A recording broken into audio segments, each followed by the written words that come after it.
আন্তর্জাতিক আইন, যুদ্ধবিরতি চুক্তি, এমনকি বিশ্ব সম্প্রদায়ের আহ্বান কোনো কিছুই আমলে না নিয়ে ফিলিস্তিনের গাজায় নৃশংস হামলা চালিয়ে যাচ্ছে ইসরায়েলি বাহিনী। উপত্যকাটিতে নিহত ফিলিস্তিনির সংখ্যা 50,000-এর কাছাকাছি পৌঁছেছে। নিহতদের বেশিরভাগই নারী ও শিশু। গত 48 ঘণ্টায় ইসরায়েলের হামলায় আরও প্রায় 400 জনের প্রাণহানি ঘটেছে। এরপরও ইসরায়েল দাবি করছে তারা হামাসকে নির্মূল করার লক্ষ্যেই এসব হামলা চালাচ্ছে। 2023 সালের 7 অক্টোবর থেকে টানা 15 মাস ধরে গাজায় বর্বর হামলা চালিয়ে আসছে ইসরায়েল। দীর্ঘ আলোচনার পর গত 19 জানুয়ারি যুদ্ধবিরতি শুরু হয়। তবে যুদ্ধবিরতি লঙ্ঘন করে গত মঙ্গলবার ভোর রাতে গাজায় ফের হামলা শুরু করে দেশটির বাহিনী। এরপর থেকে টানা 5 দিন ধরে উত্তর থেকে দক্ষিণ উপত্যকার সর্বত্র চলছে ব্যাপক হামলা। গতকাল শনিবার ইসরায়েলি বাহিনীর বিমান হামলার পাশাপাশি স্থল অভিযানও পরিচালিত হয়। উত্তর গাজায় ব্যাপক কামানের গোলাবর্ষণ করা হয়, যা নুসৈরাত শরণার্থী শিবিরেও আঘাত হানে। এছাড়া গাজার তুফা এলাকায় একটি বাড়িতে বিমান হামলায় 5 জন নিহত হয়েছেন। দখলকৃত পশ্চিম তীরের জেরিকো শহরের কাছেও ইসরায়েলি বসতি স্থাপনকারীরা হামলা চালিয়েছে।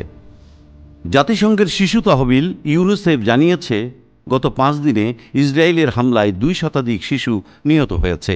গাজার স্বাস্থ্য মন্ত্রণালয়ের তথ্য অনুযায়ী এই সময়ে মোট প্রাণ হারিয়েছে 634 ফিলিস্তিনি। সর্বশেষ পরিসংখ্যান অনুযায়ী গত 17 মাসের ইসরায়েলি হামলায় নিহত হয়েছেন 49,747 জন ফিলিস্তিনি। আহত হয়েছেন 1,13,000-এরও বেশি মানুষ। গাজায় চলমান হামলায় 1,20,000-এর বেশি মানুষ বাস্তুচ্যুত হয়েছেন বলে জানিয়েছে জাতিসংঘের ত্রাণ ও মানবিক সহায়তা বিষয়ক সংস্থা OCHA। ইসরায়েল সীমান্ত ক্রসিং বন্ধ করে দেয়ায় সেখানে কোনো ত্রাণ প্রবেশ করতে পারছে না। ফলে খাদ্য, পানি ও ঔষধের অভাবে মানবিক সংকট তীব্র আকার ধারণ করেছে। OCHA-এর মুখপাত্র ওলগা চেরেপকো বলেন, এমন পরিস্থিতি চলতে থাকলে গাজায় দুর্ভিক্ষ দেখা দিতে পারে।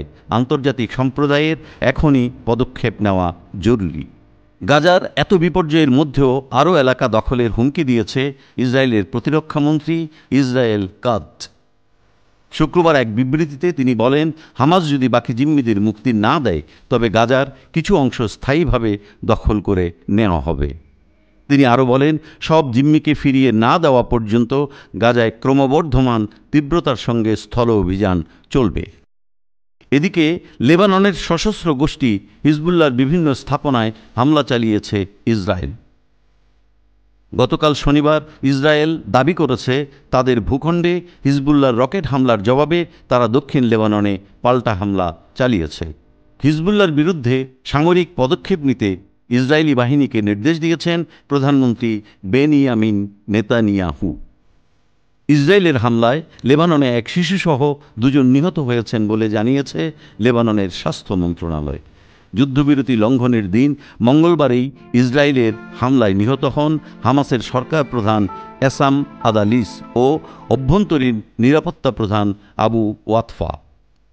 ইসরায়েলের দাবি, গত 15 মাসে তারা প্রায় 20,000 হামাস যোদ্ধাকে হত্যা করেছে।